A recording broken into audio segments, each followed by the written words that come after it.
Satıcı kızım. Xoş gəlmisiniz dəyərli müştərimiz. Necəsiniz? Yaxşı olasınız. Siz necəsiz? Sağ olun. Deyirəm xəbəriniz var da düz bir ildir ki görüşməyirik.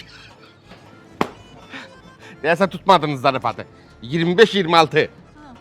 Zamana zarafatı, zamanla zarafat. Mən sizə necə dəstək ola bilərəm? Məsələ nədir? İndi bilməyirəm, sən də gəncsən, sən də yaşlanacaqsan. Sən yaşlananda necə olacaqsan bilməyirəm. Amma mənim həyat yoldaşım var ya, arvad. Yaşlandıqca, inanın, məni bildirib. Dır. Televizorda nə görürsə, o dəqiqə yemək istəyir.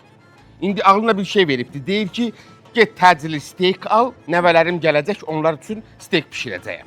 Varmı sizdə steak? Özdə yeni ildən qalan yeməklər hələ bitməyib. Bu boyda starisni qalıb, bu boyda heç kim yeməyib.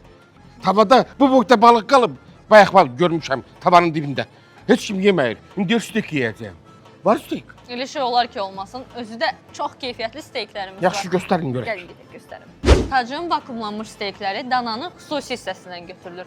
Halal kəsilir və xüsusi keyfiyyətə nəzarət proseslərindən keçdikdən sonra mağazalarımıza çatdırılır. Elə əsl sizin nəvələriniz üçün.